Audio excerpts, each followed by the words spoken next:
सखी सहेली।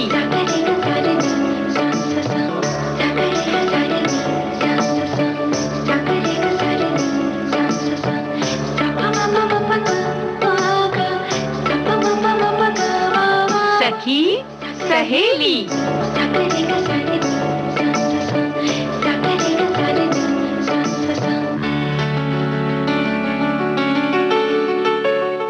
सभी सखियों सहेलियों को रेणु चतुर्वेदी और संगीता श्रीवास्तव का नमस्कार। दोस्तों, कैसे हैं आप, ये पहले बताइए। और संगीता, आज तो बड़ा खास दिन है, मतलब कई दिन है। हाँ, तो आज हम बात करेंगे, ऐसा तो विश्व अस्थमा दिवस है, कोल माइनस डे भी है, और गर्मियों का तो खास आजकल बोलबाला है। बिल्कुल बोलबाला तो है, लेकिन कोल माइनस डे की बात करें तो यानी जो खदान में हमारे साथी काम करते हैं, खनन कार्य में, उनके लिए ये दिन है जिसमें कि उनके बारे में हम सोचें और उनकी जो बातें हैं उन पर करेंगे चर्चा आज के कार्यक्रम में।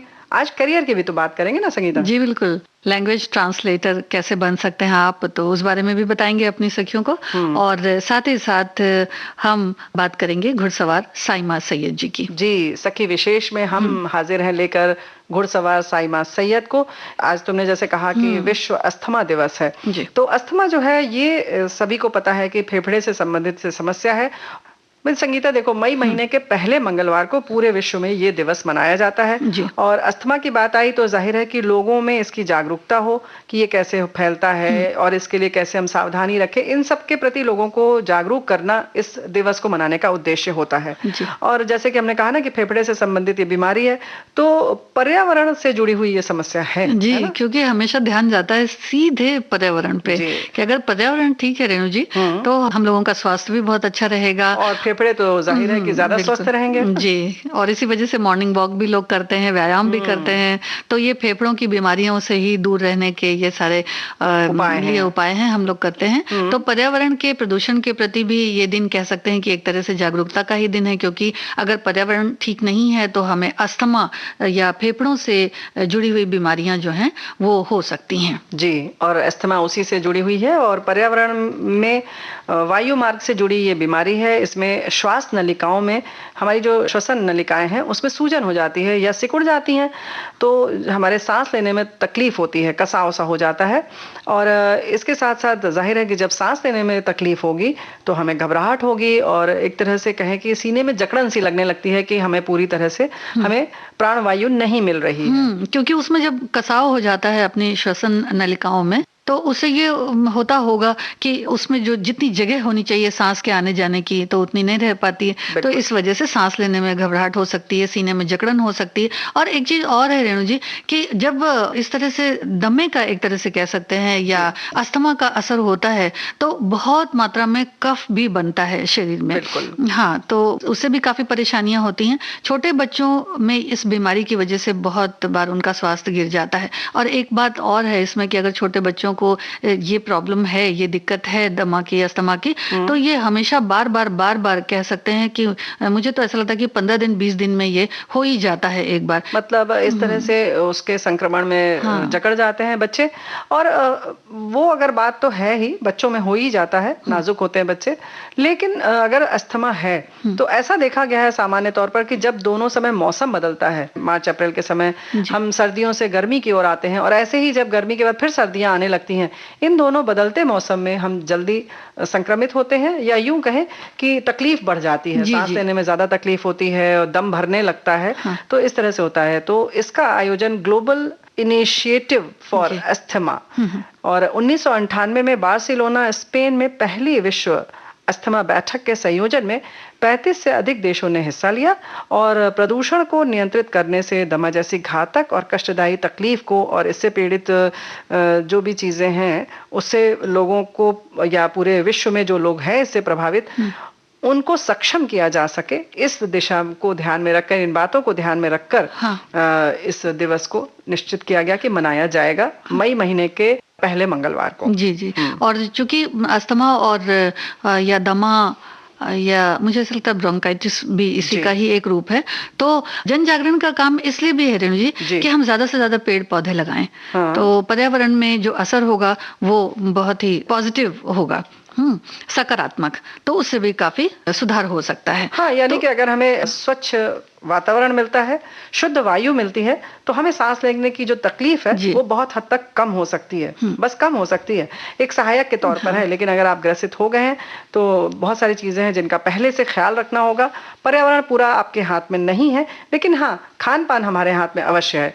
तो जैसे ठंडी चीज न खाएं, धूल से बचें, और खास तौर से जैसे हमने बात की ना कि बदलता हुआ मौसम, दोनों समय जब बदलते हैं मौसम तो आप थोड़े सतर्क रहें, उस समय एहतियात रखें, तो आप उसकी गिरफ्त में नहीं आएंगे। जी जी, हाँ, और कपड़ों के चुनाव में भी बड़ा ध्यान दें, क्योंकि अगर गर्मी है और गर्मी से तुरंत ठंड का मौसम थोड़ा थोड़ा रात के समय बदलने लगता है, या फिर अगर बारिश अचानक से आ जाती है, तो इस समय जो वातावरण में परिवर्तन होता है, तो इससे खास ध्यान रखने की जरूरत है। हम यही चाहते हैं दोस्तों, खास तौर से इस समय जो कोरोना की बात अगर हम करें, जाहिर है कि ऐसी चीज है कि हर चीज से जुड़ी ही जाती है, और ये तो सीधे जुड़ी हुई है, फेफड़े से संबंधित दोनों समस्याएं हैं।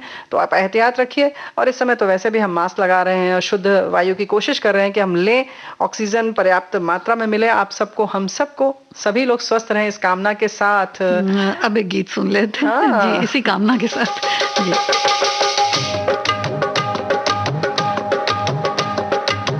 चाहे कोई रोके रे साथी, चाहे कोई ठोके रे साथी, नव युग आएगा, नव युग आएगा। कनी हुई बाहों करेला बढ़ता ही जाएगा, खून माटी के भाव बिक नहीं पाएगा, खून माटी के भाव बिक नहीं पाएगा।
चले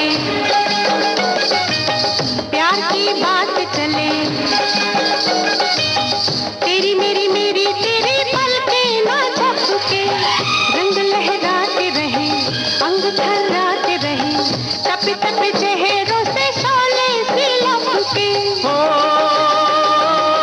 तो कसोहरी ही कसम तोड़ मत और जुलम, हमका दई दे अंगूठी निशानी, तोरी होगी बड़ी मेहरबानी। क्या समझता है हमको रे प्राणी, हमरा काटा तो मांगे ना पानी। धूम मचे धूम आज की बेला, भोर हुए तक जागे जवानी। धूम मचे धूम आज की बेला, भोर हुए तक जागे जवानी। धूम मचे धूम।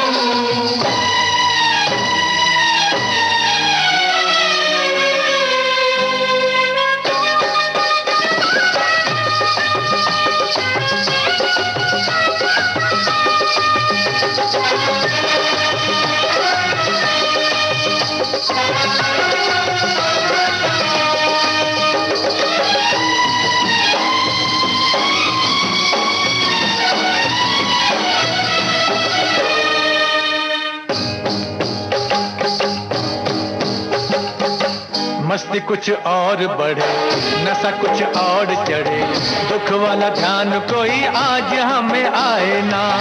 दुख जो आए तो क्या, हम सताए तो क्या, आदमी को चाहिए कि कभी घबराए ना। टूटने वाला है दम, खाए जाता है ये गम, बने दुल्हन मेरी बिटिया रानी। उम्र घर में पड़े ना बितानी, हर मुसीबत है आनी ते जानी, है ये अपने गुरु जी दीवानी। धूम मचे धूम आज की रहना, भोर हुए तक जागे जवानी। धूम मचे धूम आज की रहना, भोर हुए तक जागे जवानी। धूम मचे धूम।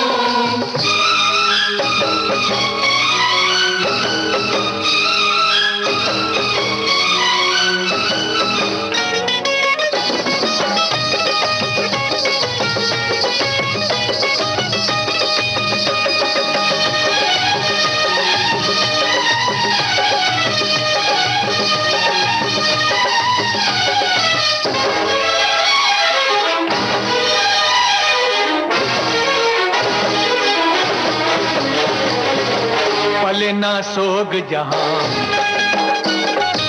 सुखी हो लोग जहां, हमको है साथी ऐसी दुनिया बसानी। सीनों में आग लिए, होठों पे राग लिए, हमको अंधेरों में है शामें जलानी। ओ काले पत्थर की कसम, जब तलक दम में है दम, हम ये देखेंगे रस्में पुरानी, कर ना पाए यहाँ हुक्मरानी। आज से हमने है दिल में ठानी, लाएंगे एक नई रुत सुहानी। धूम मचे धूम आज की रहना, भोर हुए तक जागे जवानी। धूम मचे धूम आज की रहना, भोर हुए तक जागे जवानी। सुबह तक हम कहे कहानी, झूमती धड़कनों की जुबानी। धूम मचे धूम आज की रहना, भोर हुए तक जागे जवानी। धूम मचे धूम आज की रहना, भोर हुए तक जागे जवानी। धूम मचे धूम आज की रहना, भोर हुए तक जागे जवानी। धूम मचे धूम।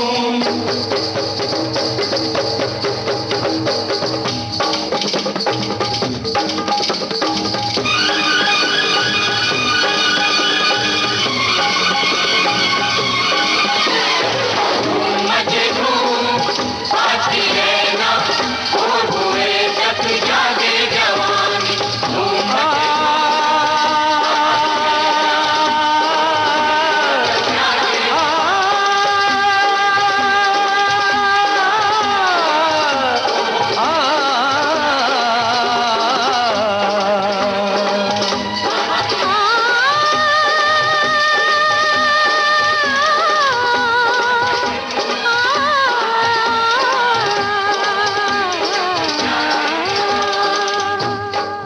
भाई देखो ऐसा है ना कि धूम तो मचती है, लेकिन हम अगर स्वस्थ रहते हैं तो हम और भी चीजों में अपना नाम रोशन कर सकते हैं जी। और फिर दुनिया में धूम मचा सकते हैं, है ना? बिल्कुल धूम मचा सकते हैं। हम बात करना चाह रहे थे कि धूम मचाती है हमारी बहुत सारी सखियां, तो आज हम सखी विशेष में साइमा सैयद को याद करते हैं, यानी घुड़सवार साइमा सैयद। हाँ। और ये मूल रूप से नागौर जिले की डिडवाना की निवासी हैं।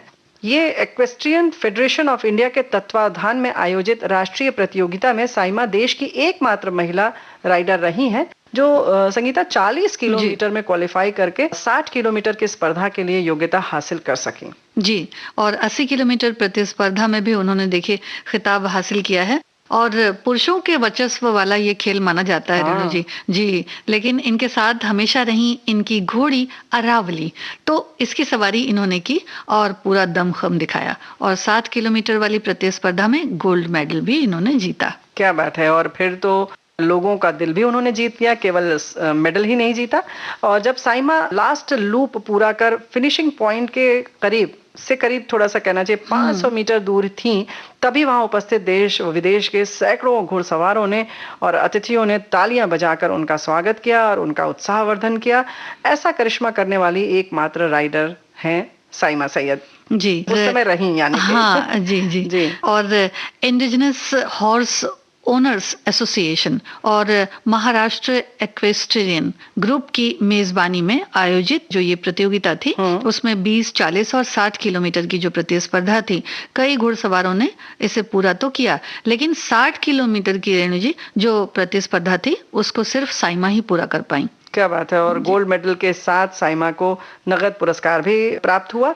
और घुड़सवारी एक ऐसा क्षेत्र है, वैसे ऐसा नहीं लगता कि सोच करके हाँ सिर्फ इसे पुरुष ही कर सकते हैं, हाँ, है ना, देखा भी ज्यादातर वही जाता है। बिल्कुल सही बात है। लेकिन जिसमें महिलाओं के लिए अलग से स्पर्धा नहीं होती और बल्कि महिलाओं को पुरुष से मुकाबला करके प्रतियोगिता जीतनी होती है, ऐसे में साइमा ने एक अगर उपलब्धि हासिल की तो वाकई ये कह सकते हैं कि बाकी खेलों में जो सिर्फ महिलाओं के लिए होती है उसमें इनकी दुगनी तारीफ होनी चाहिए, क्योंकि पुरुषों से इन्हें एक प्रतिस्पर्धा थी और उसमें जो बराबर से पुरुष भी थे और महिलाएं भी थी, उसमें इन्होंने जीत हासिल की, तो वाकई बहुत बड़ी बात है जी। और साइमा जी ने हो सकता है ये भी सोचा हो कि भाई जब पुरुष घुड़सवारी में आगे आ सकते हैं तो फिर हम क्यों नहीं कर सकते, तो ये भी हो सकता है सोचा हो उन्होंने। बिल्कुल, ये बात तो है। और भाई सोचने की तो कोई सीमा नहीं होती है, हम कुछ भी सोच सकते हैं, कुछ भी सपने देख सकते हैं, लेकिन बार बार हम लोग यही कहते हैं कि अच्छे सपने देखें और एक अच्छा अपना मकाम मंजिल बनाएं कि हमें ये बनना है। इसीलिए साइमा जैसी हमारी जो बहनें हैं उनके बारे में हम बताते हैं सखियों, आपको, दोस्तों, आपको इसलिए बताते हैं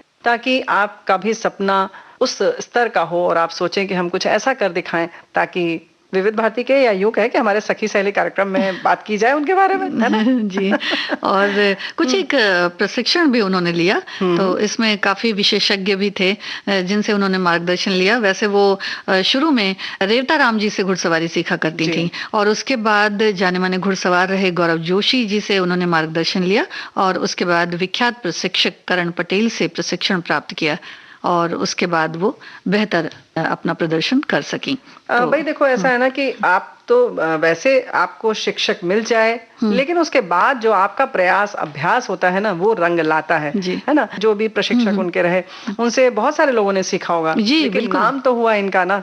तो वही बात होती है कि ये सारी चीजें चलती रहीं और प्रशिक्षण के बाद घुड़सवारी प्रतियोगिता में साइमा 1 स्टार बनने का उनका मार्ग प्रशस्त हो गया। जिस तरह से उन्होंने मेहनत की तो जाहिर है कि वैसे ही उन्हें मंजिल भी हासिल हुई।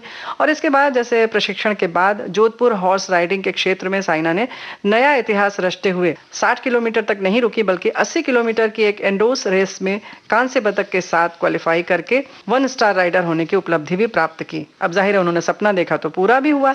साइमा देश की ऐसी पहली महिला घुड़सवार बन गई हैं जिन्होंने 1 स्टार कैटेगरी प्राप्त की है। जी। और उनका प्रदर्शन कुछ ऐसा रहा कि महिला घुड़सवारों को प्रेरणा मिली है इससे। साइमा ने ऐसे तो देखा जाए तो पहले 40 और फिर 60 और फिर 80 किलोमीटर की प्रतियोगिता में पदक प्राप्त किया, लेकिन 1 स्टार राइडर बनने के लिए इसमें ऐसा होता है रेणु जी कि 40 और 60 किलोमीटर की एक और 80 किलोमीटर की 2 प्रतियोगिताओं को क्वालिफाई करना पड़ता है, तब आप 1 स्टार राइडर बन सकते हैं। तो वाकई 1 स्टार बनी और इसी दरमियान साइना ने शानदार प्रदर्शन करते हुए वंडर वुमन का भी खिताब जीता और इसके साथ वो शो जंपिंग, हेक्स आदि प्रतियोगिताओं में भी पदक जीत चुकी हैं। तो साइमा सैयद एंड्योरेंस की अंतर्राष्ट्रीय प्रतियोगिताओं में भाग लेने की तैयारी में हैं अब। तो भाई हम ढेर सारी उन्हें बधाई तो दे चुके हैं, लेकिन उसके साथ साथ इस प्रतियोगिता के लिए हम उन्हें अंतर्राष्ट्रीय प्रतियोगिता में भाग लेने के लिए ढेर सारी शुभकामनाएं देते हैं सभी श्रोताओं की ओर से, विविध भारती परिवार की ओर से। और सिर्फ बधाई नहीं देते हैं बल्कि एक उपहार स्वरूप एक प्यारा सा गीत भी पेश कर देते हैं साइमा के लिए। जी हाँ, तो आपको सुनवाते हैं सखियों ये प्यारा सा गीत।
आज रेणु जी कोल माइनर्स डे भी है, यानी कि जो मजदूर काम करते हैं कोयला खनन के क्षेत्र में, उनके लिए एक तरह से कह सकते हैं कि जागरण हमारे बीच ज्यादा से ज्यादा होना चाहिए, उनके विषय में हमें ज्यादा से ज्यादा जानना भी चाहिए और हम जानते ही नहीं हैं कि पृथ्वी के नीचे किस तरह से वो घुसकर खदानों में काम करते हैं।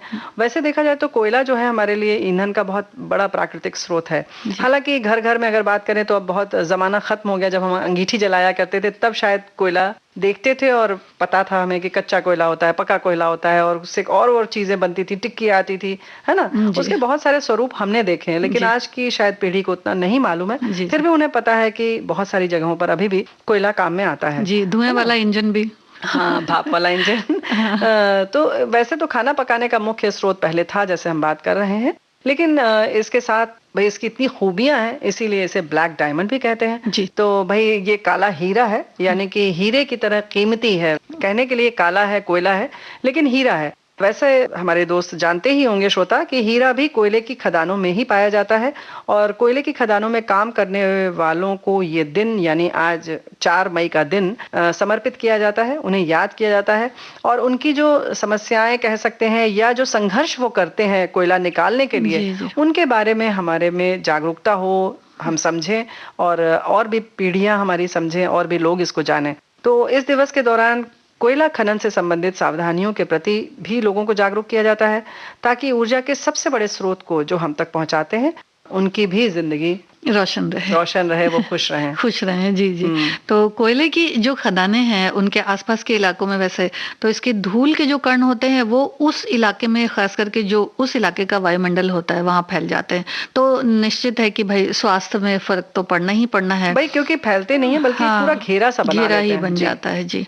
तो स्वास्थ्य पर असर होता है, और ज्यादातर देखा जाता है कि इससे सांस की जो परेशानियां, सांस लेने में परेशानियां या दमा कह सकते हैं, अगर ज्यादा बढ़ जाए तो बढ़ जाए, और खांसी भी आ सकती है। और चूंकि खांसी और दमा एक ऐसी चीज है जिससे बुखार भी आ जाता है, तो इस तरह की परेशानियां होती रहती हैं। यानी कि कुल मिला के कह सकते हैं कि फेफड़ों के रोगों के पनपने का बहुत खतरा होता है। हालांकि देखो ऐसा है कि खतरा बना रहता है, चूंकि वो इलाका ऐसा है, वहां पर काम ऐसा हो रहा है, लेकिन फिर भी हमारी सरकार कोशिश करती रहती है कि ज्यादा से ज्यादा आयोजनों के माध्यम से मजदूरों में जागरूकता फैलाई जाए और स्वास्थ्य संबंधी सहायता उन्हें मुहैया कराई जाए, जैसे चिकित्सक, डॉक्टर और जो भी नर्सिंग से संबंधित सुविधाएं हैं, दवाएं हैं, और प्लांट में अच्छे से अच्छे कोशिश करके ऐसे उपकरण लगाए जाते हैं ताकि ये जो समस्या है, उनका जो घेरा बनता है वायुमंडल में, वो कम से कम बने और कार्बन डाइऑक्साइड का उत्सर्जन कम से कम हो। जी। और साथ ही साथ जो उपकरण लगाए जाते हैं उनमें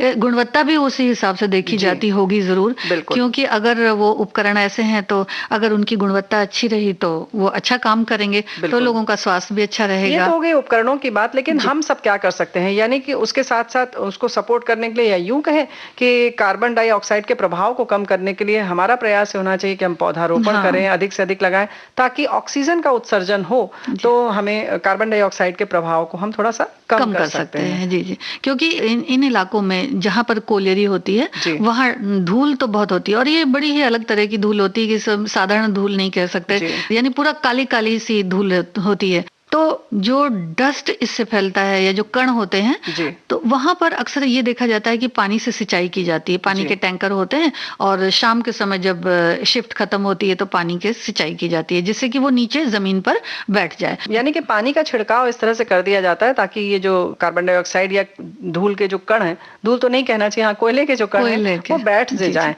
और ऐसे सघन रूप से दिखाई न दे।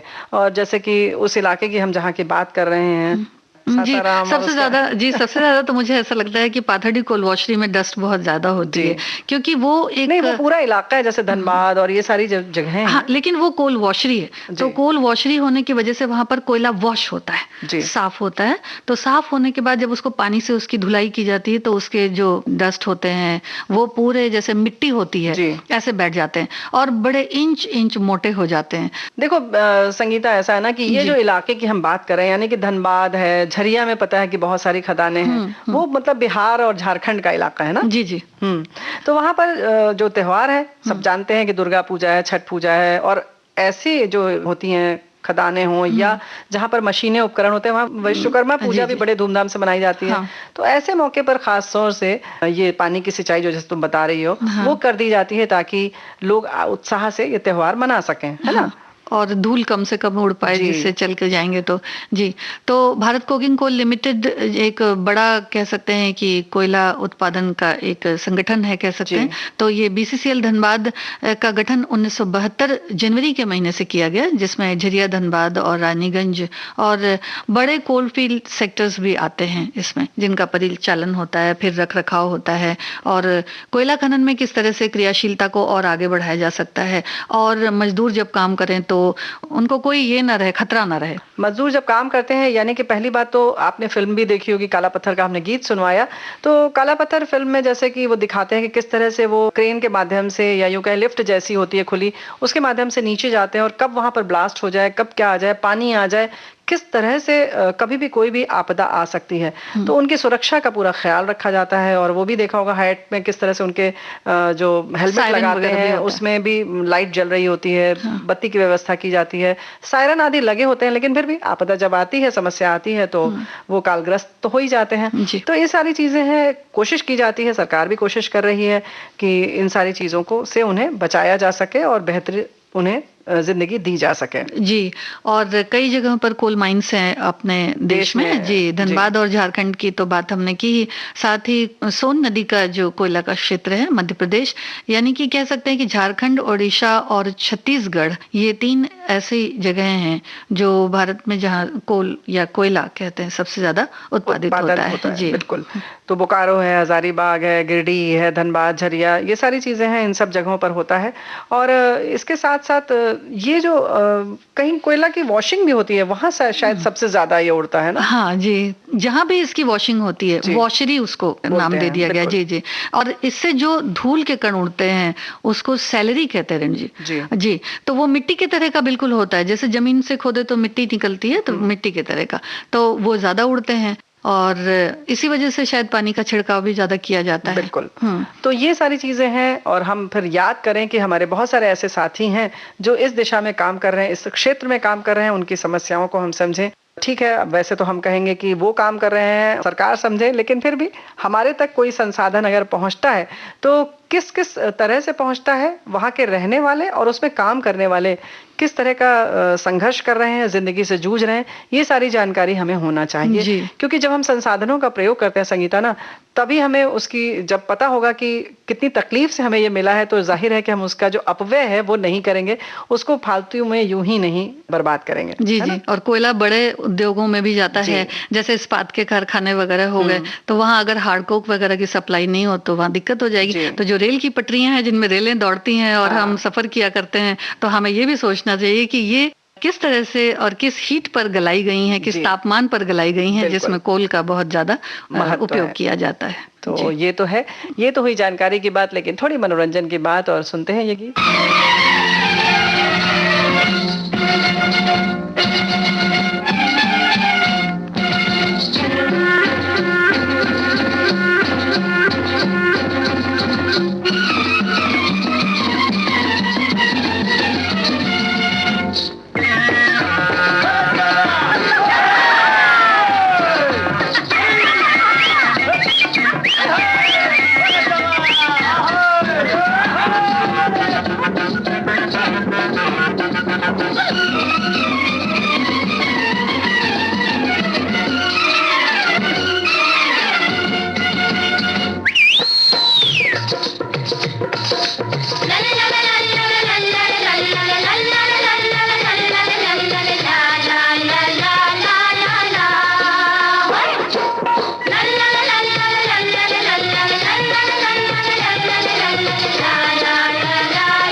प्यारे से गीत के बाद तो संगीता लगता है ना कि कुछ ये भी बात कर ली जाए कि हम भविष्य में क्या करेंगे या हमारे बच्चे क्या करेंगे। बिल्कुल। यानी करियर के बाद करियर के बारे में आज बात करेंगे और सखियों को बताएंगे कि लैंग्वेज ट्रांसलेटर यानी कि भाषा अनुवादक हम कैसे बन सकते हैं। जी, तो बहुत सारी भाषाएं अपने देश में है रेणु जी, तो उनमें अगर आपको रुचि है, कई लोग होते हैं जिन्हें भाषाएं अच्छी लगती हैं, कोई भाषा बहुत अच्छी लग जाती है, उस बारे में पढ़ने का मन करता है, उसके साहित्य को पढ़ने का मन करता है। तो अगर ऐसी रुचि आप में है तो आप भाषा अनुवादक अगर बनना चाहती हैं तो इस क्षेत्र में करियर बना सकती हैं। और इसके साथ साथ एक बात और है संगीता, कुछ में एक खास गुण होता है कि बहुत जल्दी भाषा सीख जाते हैं। जी जी। तो अगर आप में थोड़ी भी एक क्षमता है तो आप जरूर बने, क्योंकि अक्सर आपने देखा होगा जब भी समाचारों में कि कोई भी विशेष अवसर पर देश के राजनयिक किसी अन्य देश में जाते हैं या हमारे देश में कोई बाहर से आते हैं राजनयिक, तो एक ट्रांसलेटर बीच में होते हैं, इंटरप्रेटर भी जिन्हें कहते हैं। यानी कि अगर मान लीजिए जैसे कि चीन से कोई आया या किसी अन्य देश से कोई आया, वहां की भाषा बोल रहा है और हमारे देश के माननीय राष्ट्रपति हों, प्रधानमंत्री हों या कोई भी हो राजदूत, उन्हें उनकी भाषा नहीं मालूम है, तो वो जो अनुवादक होते हैं बीच में, वो तुरंत के तुरंत अनुवाद करके यहाँ समझाते हैं और उन्हें दोनों भाषाओं का अच्छी तरह से ज्ञान होता है। और हमारी भाषा अंग्रेजी में बोल रहे हो या हिंदी में, हमारे राजनयिक वो उनको आगंतुक को तुरंत समझा देते हैं। तो ये बहुत दक्ष होते हैं अपने काम में, है ना। एक ऐसा मतलब करियर है जिसे सुनकर ये बड़ा आश्चर्य सा होता है कि अरे ऐसा है तो कितना अच्छा होगा, और कितना इसमें जो करियर है वो बहुत अच्छा माना भी जाता है आजकल रेणु जी। देशी या विदेशी भाषाओं को लिखना, बोलना और उन्हें ट्रांसलेट करना होता है। तो जैसे बचपन में हमारी सखियों को भी याद होगा कि जब हम लोग किसी सेंटेंस को लेकर के किसी ट्रांसलेशन करते थे, बड़ा मुश्किल लगता था। जी, तो वैसे ही है। तो दुनिया में आजकल लैंग्वेज ट्रांसलेटर की बहुत डिमांड है, तो क्योंकि भाषा अनुवादकों की पोस्ट रहती तो है लेकिन इसमें ज्यादा लोग आगे नहीं आते, देखा ये जाता है, क्योंकि इसमें मुझे ऐसा लगता है कि जानकारी लोगों को कम होती है कि हम कैसे बन सकते हैं भाषा अनुवादक। ऐसा हमें लगता है कि हम जिस भाषा में पढ़ रहे हैं बस वही भाषा सीख लें, वही बहुत है, क्योंकि लगता है वही बड़ा कठिन है। और कोई ऐसा जैसे सोचकर भी ऐसा लगता है कि एक जो प्रचलित जो हमारे सब व्यवसाय हैं, रोजगार हैं या रोजी रोटी के संसाधन, हम उसी में जाना चाहते हैं, बहुत तलाश भी नहीं करना चाहते। लेकिन आप इसमें तलाशें, क्योंकि इसमें बहुत करियर बनाते हैं और जितनी जरूरत है उतने लोग नहीं मिल पाते हैं। सरकारी और गैर सरकारी और दूसरे देशों में भी आप नौकरी पा सकते हैं, संस्थानों में पा सकते हैं। बहुत सारे ऐसे बड़े जो संस्थान होते हैं निजी, वो भी अपने पास रखते हैं ताकि उनके यहाँ जैसे बाहर से लोग आते हैं, चाहे वो उनका व्यवसाय हो तो भी वो ऐसे रखते हैं इस तरह के ट्रांसलेटर भी।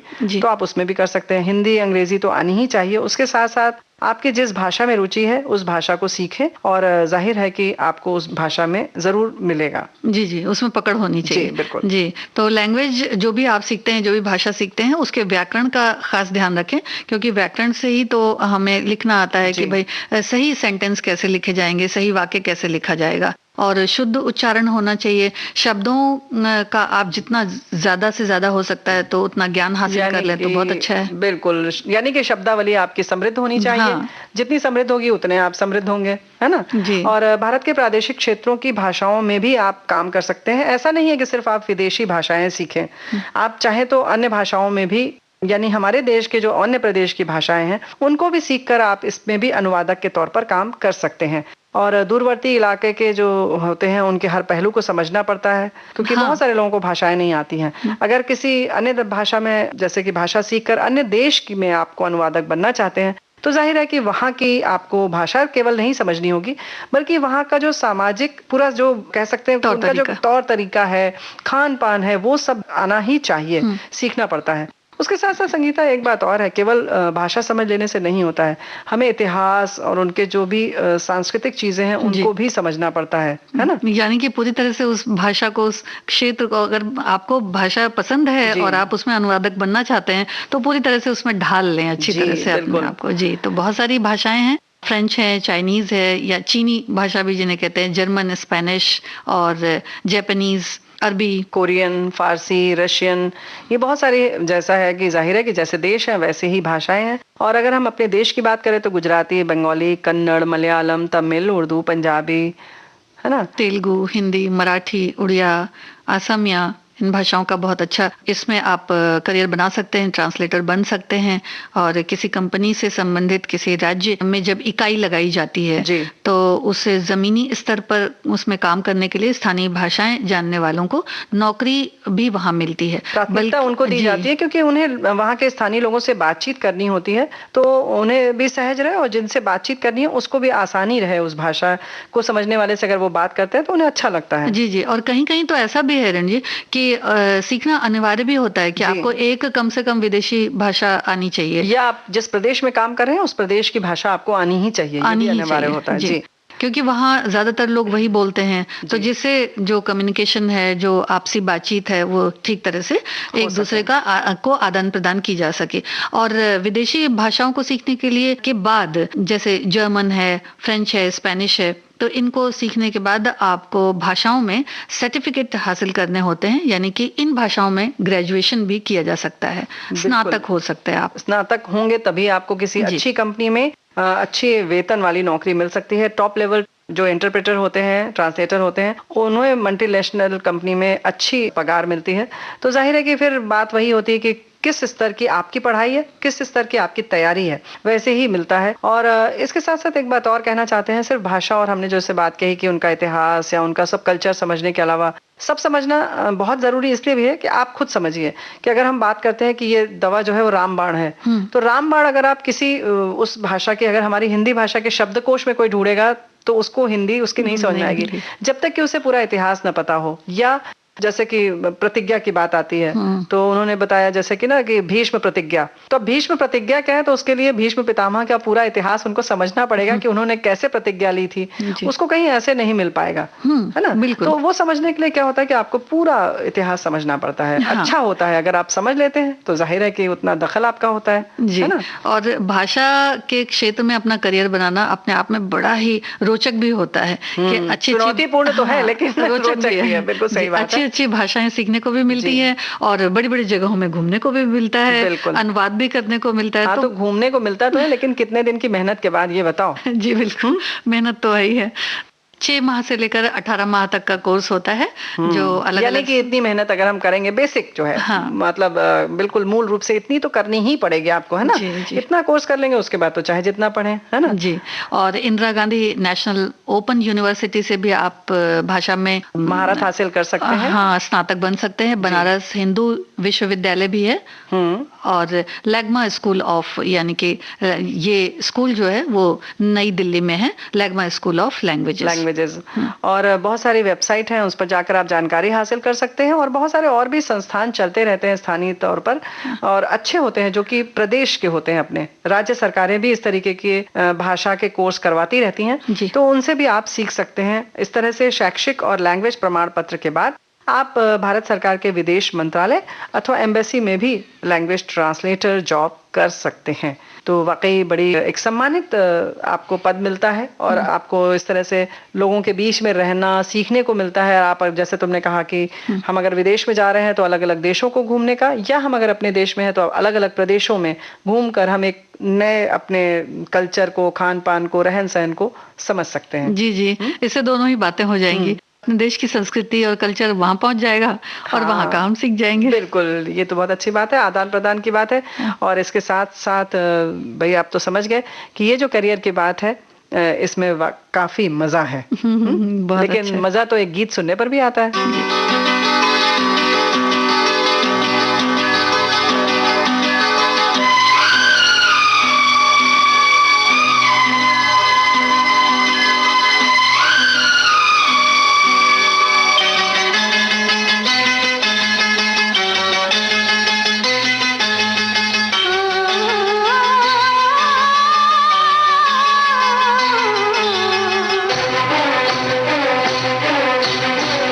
तेरे मेरे बीच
அப்படியா?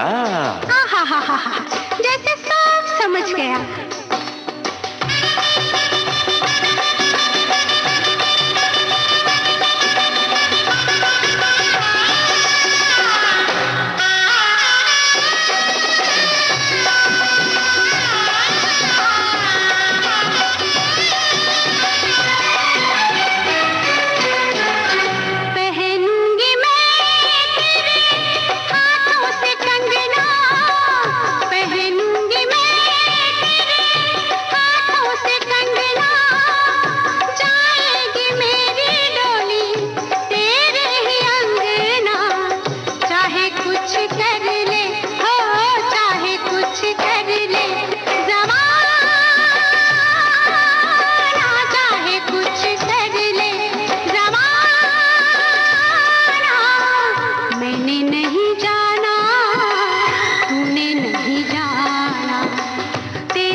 அழகா இருக்கே. रुम्बा? ये रुम्बा रुम्बा क्या है?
பரவாயில்லையே, நீ நல்லா பாடுற.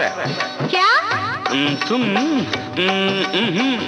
तेरे मेरे बीच में, तेरे मेरे बीच में कैसा है ये बंधन अनजाना,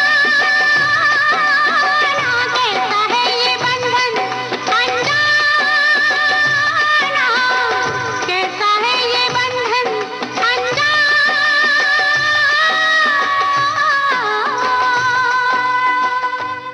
भाई गीत तो सुनकर मजा आ गया, लेकिन भाई इससे जो ना ये जो गर्मी चल रही है उसमें तो राहत नहीं मिलती है। थोड़ी देर के लिए मन जरूर खुश हो जाता है कि हाँ चलो अच्छा सा प्यारा सा मीठा सा गीत सुन लिया और आनंद आ गया, और फिर वही गर्मी, फिर वही गर्मी।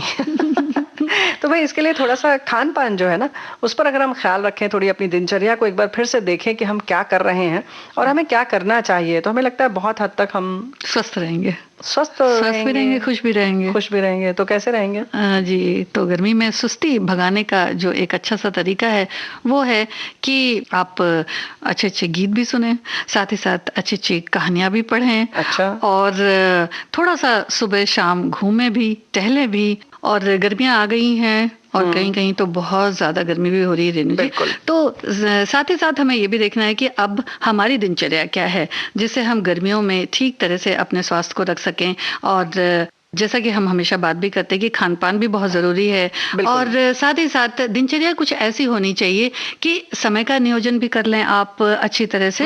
हाँ बिल्कुल, दिनचर्या की तो बात बिल्कुल सही है। दिनचर्या में सबसे पहले जो हम बराबर कह रहे हैं कि योग करें, सुबह टहलें, और ऑक्सीजन का जो आपका लेवल है जैसे कि इस समय हमें उसको संतुलित रखना बहुत जरूरी है, संयमित रखना बहुत जरूरी है।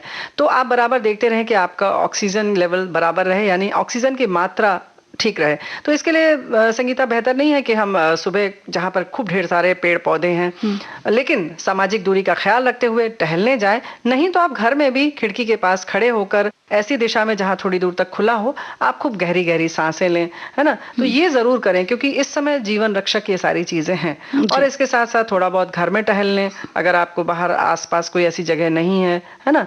लेकिन फिर जो बात होती है कि खान पान की, तो खान पान भी कुछ ऐसा होना चाहिए ताकि गर्मी का जो है ना एहसास कम होता है। इसमें हमें जाहिर है कि पानी, पेय पदार्थ ज्यादा लेना चाहिए ना? जी। और क्या होता क्या है कि सबसे ज्यादा लोग जिस चीज को पसंद करते हैं वो है आइसक्रीम। जी। गर्मी लगी तो तुरंत आइसक्रीम खा लिया, यही है। या फिर कोई कोल्ड ड्रिंक पी लिया। तो इससे अच्छा है कि नींबू का शरबत ले सकते हैं, शिकंजी वगैरह बना सकते हैं। और आजकल के समय में तो बहुत अच्छा है कि आम का पन्ना, अगर आप आम को थोड़ा सा भून लें और उसमें थोड़ा काला नमक और सेंधा नमक ये सब मिलाकर अगर उसका पन्ना बना लेते हैं तो वो भी रख सकते हैं। और चाहे तो पुदीना डाल लें तो और अच्छा मिलेगा, आपको ठंडक भी मिलेगी और पाचन भी सही रहेगा। तो ये इस तरीके के पेय पदार्थ लें और कोशिश करें कि बहुत तला भुना न खाएं। और कोरोना की दृष्टि से वैसे भी कहा जा रहा है कि बहुत ज्यादा मिर्च मसाले का सेवन न किया जाए। गर्मी में वैसे भी अगर मिर्च मसाले और तेल घी हम ज्यादा लेते हैं तो ज्यादा गर्मी लगती है, क्योंकि उसको पचाने के लिए शरीर का BMR जो बढ़ जाता है। तो इसलिए बेहतर है कि आप हल्का सुपाच्य खाना खाएं। और इतने ढेर सारे जो फल आ रहे हैं वो इतने भरे हुए हैं पानी से कि उनका सेवन करें आराम से। जी, तरबूज है, खरबूजा है और साथ ही साथ है, ककड़ी है, गाजर अगर मिल रहा है तो खाएं, नहीं तो बाकी जो मौसम के फल हैं उनका सेवन करें। जी है, अंगूर है, सेब है, संतरा है। और साथ ही साथ अगर आंवला आपको पसंद है तो आंवले की बड़ी अच्छी सी पुदीना डालकर चटनी भी बना सकते हैं, तो वो बहुत फायदेमंद भी रहती है। और आइसक्रीम और कोल्ड ड्रिंक से तो थोड़ा दूर ही रहें तो अच्छा। थोड़ा नहीं, बिल्कुल दूर रहें, क्योंकि इस समय तो वैसे भी कहा जा रहा है कि आप गर्म पानी पिएं। एक बात और है संगीता की, वैसे लगता है कि हम आइसक्रीम खा लेंगे या हम ठंडा पानी पी लेंगे तो राहत मिलेगी, लेकिन कभी आप गौर कीजिए कि जब आप ठंडा पानी पीते हैं तो आपकी प्यास बुझती नहीं है बल्कि और तीव्र हो जाती है, गला और सूखने लगता है। तो आप इस बात पर थोड़ा सा ध्यान दीजिए। जो हमने जैसे कहा ना कि अपनी दिनचर्या देखें, तो थोड़ा आत्मचिंतन करें और गौर करें कि आपके शरीर को चाहिए क्या। अक्सर आपने देखा तो नहीं होगा, मुझे बिल्कुल पता है, लेकिन आइसक्रीम के बाद प्यास बहुत लगती है। क्यों लगती है ना? वो इसलिए लगती है क्योंकि जब हम बिल्कुल ठंडा पीते हैं तो फिर उस वक्त तो ऐसा लगता है कि भाई इतना ही ठंडा, तो दूसरी चीज भी उतनी ही ठंडी चाहिए। तो मन कह सकते हैं कि भरता नहीं है। तो बेहतर है कि आप गर्म पानी तो जरूर पिएं और सुबह शाम जरूर पिएं। कहीं से भी आपको लगता है कि कहीं से एक्सपोजर हो गया, कोई व्यक्ति आया था, हम उसके आसपास थे, तो तुरंत गार्गल करें और गर्म पानी पिएं। आप देखेंगे कि जब आप जो कहते हैं ना कमरे के तापमान पर जो पानी का जो तापमान होता है, अगर उतना है टेम्परेचर, तो रूम टेम्परेचर का जो टेम्परेचर का पानी आप पीते हैं तो आपकी प्यास बुझती है। या घड़े का पानी तो सबसे अच्छा है, सर्वोत्तम है। तो बेहतर है कि आप इस तरह से पिएं और गर्म पानी तो सुबह शाम आप जरूर पिएं। और इस समय जैसे पसीना बहुत होता है, वैसे तो हम बाहर नहीं निकल रहे हैं तो नहीं हो रहा है, लेकिन फिर भी अगर आप रसोई घर में काम कर रहे हैं या कर रही हैं, पसीना निकल रहा है, तो इलेक्ट्रोलाइट बैलेंस जो है वो थोड़ा बिगड़ जाता है। यानी नमक और चीनी का जो संतुलन है हमारे शरीर में, उसमें थोड़ी सी गड़बड़ी आती है। और शायद मुझे लगता है यही वजह है कि ज्यादातर लोग गर्मी के दिन में ऐसी बीमारियों का शिकार हो जाते हैं जिनमें पानी की बहुत ज्यादा कमी हो जाती है। तो पानी बहुत ज्यादा, या तो मुझे ऐसा लगता है कि 4 लीटर तो कम से कम दिन भर में पीना ही चाहिए। इससे पाचन भी अच्छा रहता है और सांस की भी बीमारियों में आराम मिलता पानी है। जितना ज्यादा हम लोग पीते हैं। तो भाई 4 लीटर का मतलब सिर्फ 4 लीटर पानी नहीं है सीधे। हम उसमें ये जो हमने तरबूज खरबूजा ये सब खाया है, उसमें भी हमें अच्छी मात्रा में पानी मिल जाता है। तो ये कुल मिलाकर 4 लीटर है। यानी कि आपको कभी कभी ऐसा भी होता है संगीता कि हम अगर एयर कंडीशन में बैठे हैं, वातानुकूलित कमरे में बैठे हैं, तो हमें प्यास का एहसास नहीं होता है। लेकिन आप ध्यान रखें कि थोड़ी थोड़ी देर पर पानी पीते रहें और ऐसे फलों का सेवन करें ताकि आपको प्यास कम से कम लगे। या कि यूं कह सकते हैं कि कभी कभी जरूरत नहीं होती है, लेकिन हमने इतना तला भुना खाया होता है कि हमें प्यास का एहसास होता रहता है ना? जी, सुपाच्य भोजन ले सकते हैं जी। तो हल्के भोजन ले नहीं सकते हैं, ले ही हम तो यही कहेंगे। और फिर बार बार हम कहेंगे कि मास्क लगाएं और दूरी बनाकर रखें, दूरी जरूर बरतें और साथ ही साथ सैनिटाइजर का इस्तेमाल करें और बिला वजह घरों से बाहर बिल्कुल ना निकलें। अगर निकले भी हैं किसी कारण से तो साबुन से हाथ धोएं 20 सेकंड तक खूब अच्छी तरह से। जितना जब झाग बन जाता है, उस झाग को बने रहने पर कम से कम 20 सेकंड तक आप उस साबुन को अपने हाथ में लगे रहने दें, तभी ये जीवाणु विषाणु जो हैं वो नष्ट होंगे और आप स्वस्थ रहेंगे जी। और इसी के साथ ही घड़ी में टाइम भी देखिए रेणु जी, अब सखी सहेली कार्यक्रम को संपन्न करने का वक्त हो चला है। बिल्कुल संगीता, हम भी देख रहे हैं और घड़ी इशारा तो कर रही है, तो जाहिर है कि हम आज सखियों से लेते हैं विदा। तो रेणु चतुर्वेदी और संगीता श्रीवास्तव का नमस्कार।